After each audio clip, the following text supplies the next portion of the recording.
fall off the bone St. Louis style spare ribs. And by that I mean when I get done cooking them, you should be able to reach in there and pull the bone out and have nothing but a piece of rib meat that's real similar to one of those rib sandwiches you've probably heard of, and they go really well on just a piece of loaf bread. But I'm going to show you how to do it in any air fryer and kind of explain it. But I'm going to be using the Ninja Foodi XL Pro air frying oven, so I got room to do a couple of ears of corn and some baked potatoes. Of course, I'll be showing you how to do that too.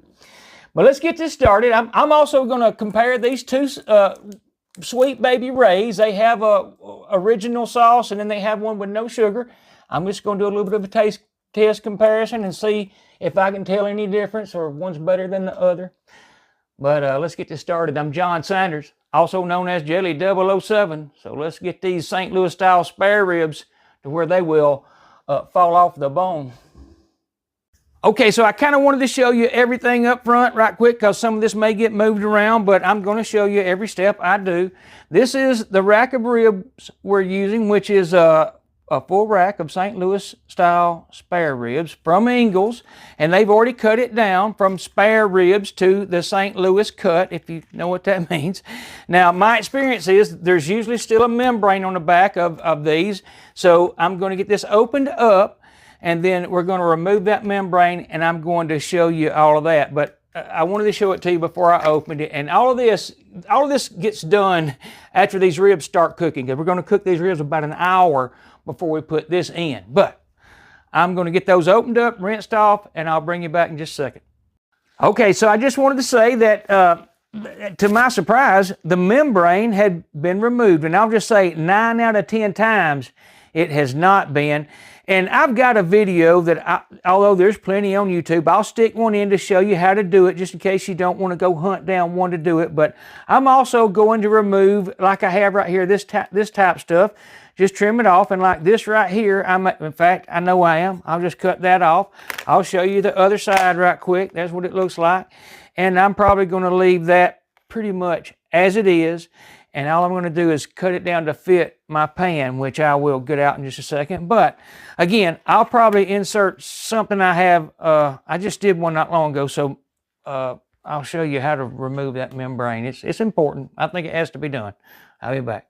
This membrane, or this silver skin as some call it, you just want to get a fork like that right there, get it started, and it's not the easiest thing to do. And some people just slice it with a knife, but I usually try and get it off. But in other words, I get it started like that right there. Then I use a paper towel where you can kind of grip it, and then it's sometimes just some are harder than others. Like this one's trying to be a little bit of trouble, but I'm going to spend time till I get it, because once you get it going, you can see it will eventually come off, and it might take you a minute, but it, in my opinion, is not only worth doing, it has to be done. And I'm going to get the rest of that. It's not that big of a deal, but you'll never get that to where it's chewable. It's just not going to be, if you ask me. It's a membrane. So, okay, so we're at the point where I'm about to cut these ribs in half to fit my Ninja Foodi XL Pro air frying oven. And I'm actually going to cook them on the pan that comes with the device. Now, it's a little shallow, and you have to be a little careful, but because there's some liquid that'll be in here, but I wanted to use something that came with the oven that anybody that has it will have. Now, if you're using, say, a Ninja Foodi, or anything that, say, this will fit in, this will fit in the Ninja Foodi. It'll also fit in the Instant Pot Duo Crisp or the Pro Crisp. And this is a Fat Daddy-O 83, which means it's 8 inches in diameter and 3 inches tall. So you'll have to cut your ribs to fit in here. Not a big deal, because you're going to do pretty much the same thing I'm doing right here. I'm just going to be doing it in a different device. Now, I'm not going to say that's going to fit in all devices, but if you've got an air fryer, you probably have something that will do what we are about to do. So what I'm going to do here is I'm going to cut this right here in half, and I've laid this sheet down because I didn't want to run my knife on that aluminum. So we'll say right there. And that was a little hasty, but I think that looks fine to me. So now, all I'm going to do, now I'm going to spray this pan, and if I were using that, I would spray it also. It's not even that big of a deal, but I'm going to spray the ribs and the bottom of that pan with avocado oil, and then I'm going to use butt rub. Now, if you got a rib rub you like, by all means, use it. But then we're about to put some liquids on the bottom and cover that with aluminum foil, and I'm going to get a little bit of this started, and I'll be right back. Okay, and to kind of give you an idea, I actually sprayed that one a little bit before, but I just kind of lightly spray them with avocado or olive oil. It really doesn't matter because we're doing low temps, so olive oil will be fine. And then this right here, and I hope you can get an idea of about what I'm using. Now this is only, of course, for butt rub. Butt rub is fairly strong, so I don't put a lot, but I don't put a lot with any rib rub. I don't want to completely cover it. I do like to add a little bit of the flavors that come with it, and that's pretty much it. So again, I've already sprayed this, so now I am going to have to move some things, and I will say right quick, I would have done the same thing right here, sprayed the bottom of that, cut those to fit, and they would have went in there. So you can consider everything I'm doing right here would be being done in here if I were using my Instant Pot or my Ninja Foodi. I'm going to put meat side down right there. In other words, bone is up.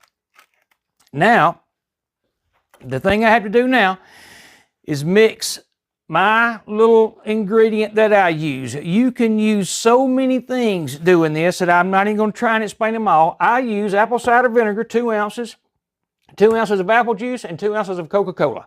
But I mean, ginger ale, I could go on and on. I really could, but I'm not going to.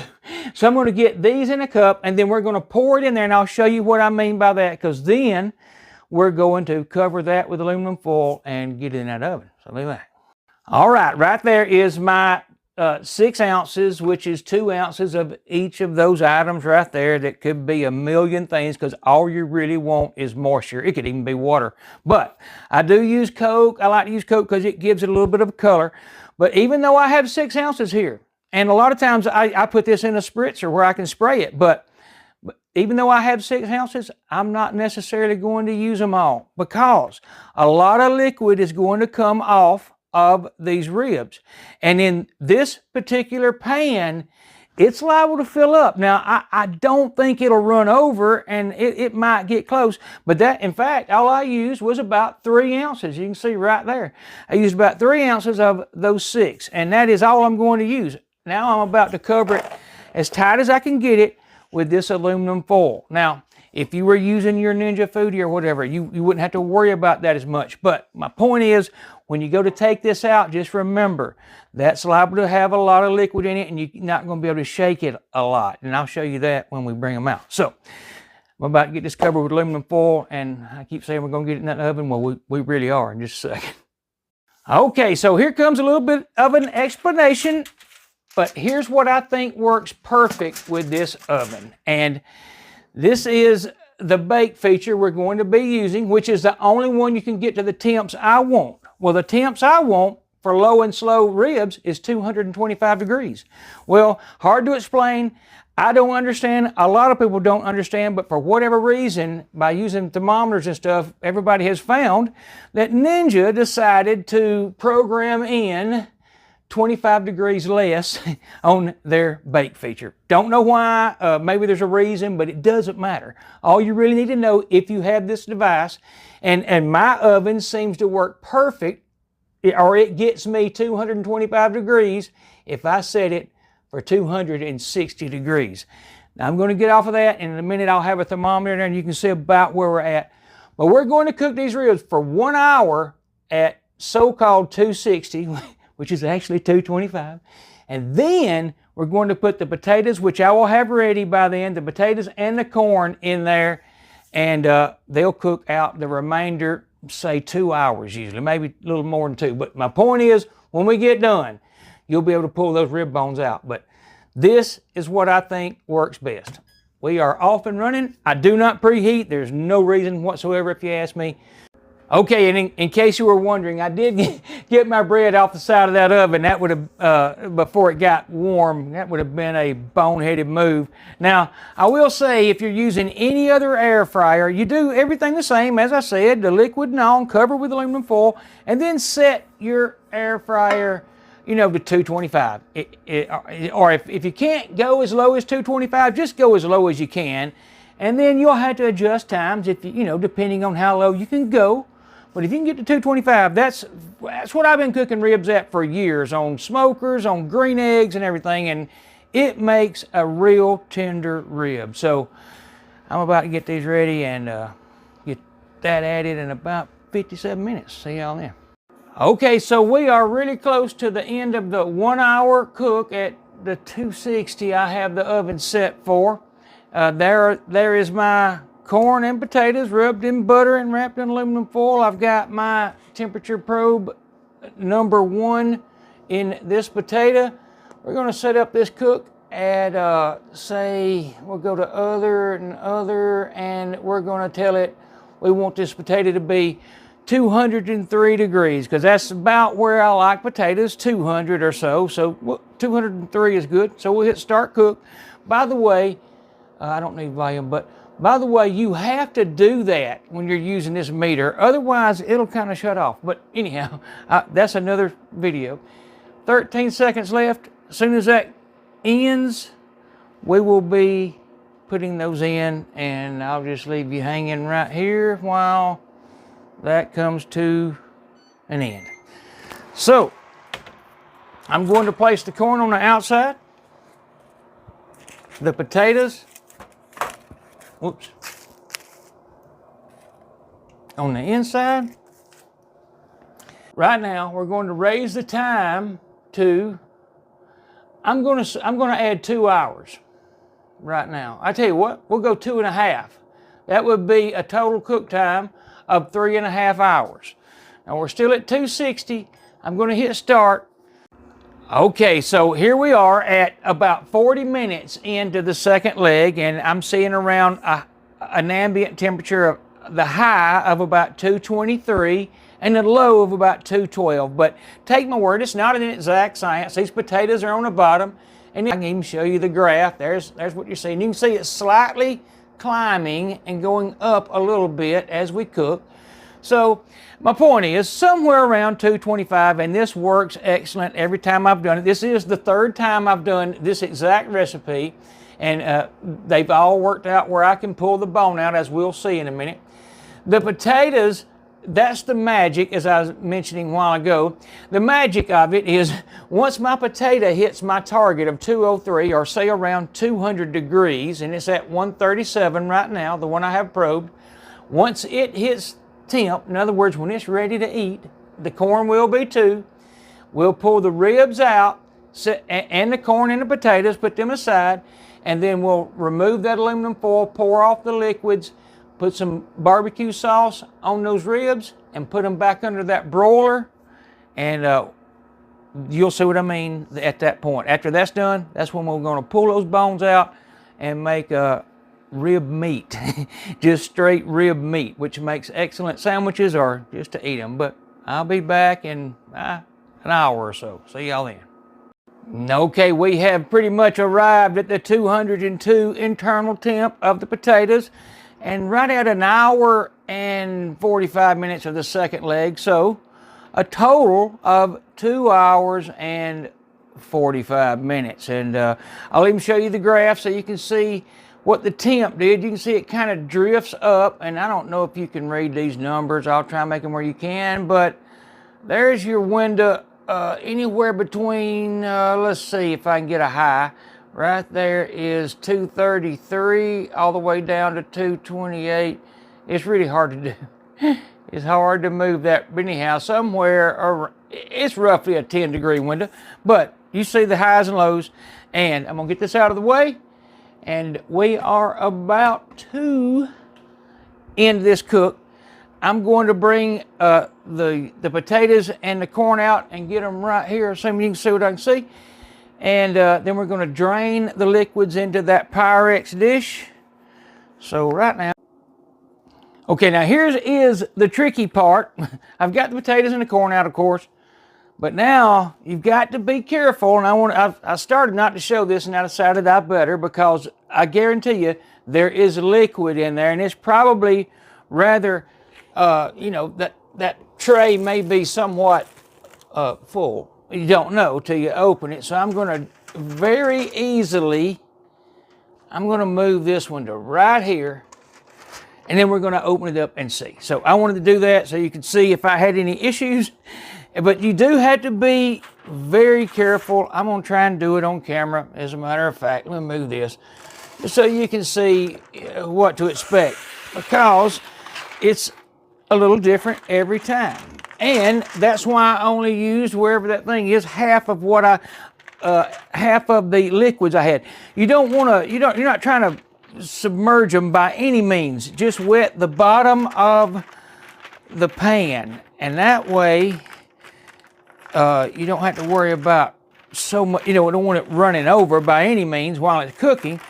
But we're really close right here. I just wanted to show it. But you can see there is the liquid level, which is, it's not quite half. It's probably about a third, but I hope you can see what I'm doing. Hopefully you can. And it looks excellent. It smells excellent. The house has been smelling excellent. The corn you can smell, you know, and then this vinegar-like, or a little bit, or I shouldn't say it, a slight vinegar smell. Now that I've moved that cover, it's perfect. You can see the bones are pulled back. So one thing I want to do before I pull those bones out is I'm going to get that liquid off of there, and we're going to brush the other side with Baby Ray's. And so I got to kind of be carefully pouring that liquid off. And that's what I'm about to concentrate on doing. And I'm going to try and leave the camera running, but this is what you got to do. First of all, you see that Pyrex thing I'm using. You want something that will handle heat. Probably wouldn't be a bad idea to do this over the sink or maybe outside. And then always be ready for something you're not expecting, like that rib to slide down and maybe, you know, slosh liquid on you like that one's doing right there. But I want the liquid off because we're going to put it under the broiler. You know what? I mean, most of the liquid. If I don't get it all, it's not a crisis. So, there they are. They look just like they should look. That is exactly what they should look like. I'm going to flip them over. Just like, wow, they're hot. They are very hot. And I probably should have left those gloves on, but I didn't want to get that all over my gloves. So, there we go. I got to find something to wipe off my hands with. And then we're going to brush some barbecue sauce on there. I don't even care about the other side right now. I just don't. I mean, you can add barbecue sauce at the table and all that, but right now this is about a little bit of caramelization. That's all this is. And this is going to make the video a little bit long, but hey, you know, I mean, hey, fast forward if you really need to, but this is part of something I think needs to be seen. So here is the new, or no, I won't say new, but it's just called Ray's. I always thought they just made sweet Baby Ray's that said no sugar, but long story short, that right there just says Ray's, and it's the one with no sugar added. Now I'm going to use the regular sweet Baby Ray's on the big one, because that's what we most will eat here. Now, like I said, I got a daughter-in-law and my wife, baby doll. She's not big on, she will eat this type stuff, the no sugar added, quite often. So we're just going to see if there's any difference. And quite honestly, I opened it and tasted it, and I'm going to kind of do one of those spoiler alerts, but there's not a lot of difference. I'll be honest with you. I wish I could get some out right now so I could do, but take my word, I'm not going to squirt it all over my floor. The thing is, I have tasted it, you know, just out of that bottle, and it is not that much different. I was fairly impressed. So I'm just going to do this right here, And again, this is the no sugar added right here, the one in the front. The one we're going to leave in the front is the one with no sugar, the Rays. And we'll just see how it caramelizes and if there's a lot of difference there. But that's really kind of what this is about. And I'm just trying to keep the camera running so you can see everything I'm doing so you'll know. And again, I've already cheated and tasted it right out of that bottle, just squirted it out on my finger. It's different, don't get me wrong. I can tell a difference. Neither one of them's bad, I'll just say that. And I like Sweet Baby Ray's. It's not my go-to every time, it's not, but it's a really good barbecue sauce. But anyhow, we got, you can see already a little bit of difference there. You can see they look a little different. I'll try and get the camera a little closer, but let's do this right here. I'm gonna finish that off by that, call that one done. And this one right here, and we will call it done. But you can see a little bit of difference. In fact, I'll remove the camera if I can do that without, I may, yeah, I pressed a button, but here we go. There it is up close. There's the no sugar. And then there is the one with sugar. I hate I pressed that button, but hey, I had a feeling I would. I got barbecue sauce on my hand, and I'm a one-man band. So I'm gonna pull the camera up right here and see how hot that is. It's fine. We're gonna put that right there. As a matter of fact, I take that back. We're gonna go up to rack level number 4, if it'll make it under them broilers. Wow, that's close. But I'm gonna do it. I'm gonna hit broil right there, and I'm gonna watch it real close. We're gonna pull it out and see what it looks like. And this might be a little bit overkill and a little more than you wanna know, but I'm on high, on broil. I'm gonna hit start, and I will definitely get over there where I can see what's going on. I'll bring y'all back in a second. I do wanna show you how close I am to those broilers. Extremely close. Not sure that's recommended. So I may move it down a notch. They've been in there just over a minute, but in fact, I'm going to move it down so we can kind of see what's going on too. So hold on.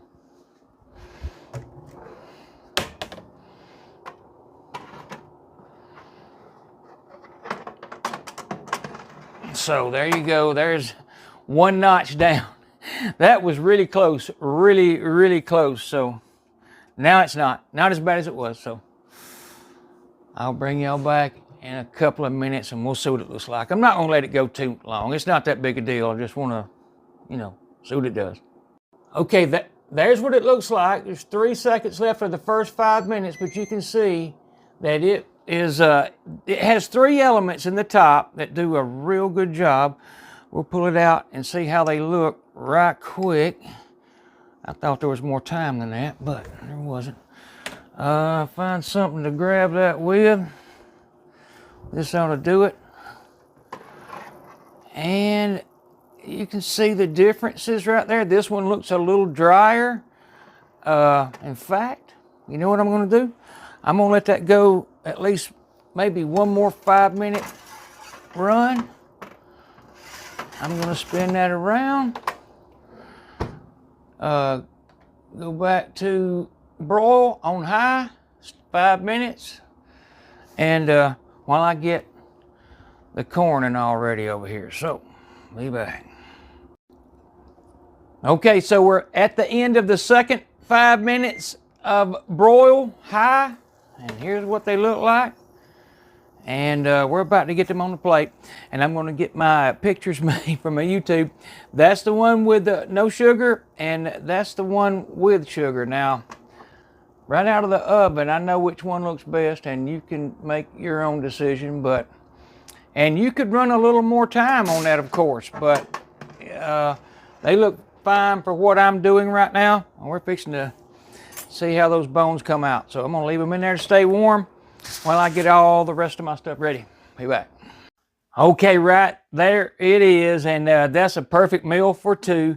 I'm gonna spin it around right quick and pull one of these bones out or something. But I mean, you can go, the longer you cook a rib, the easier the bone's going to come out.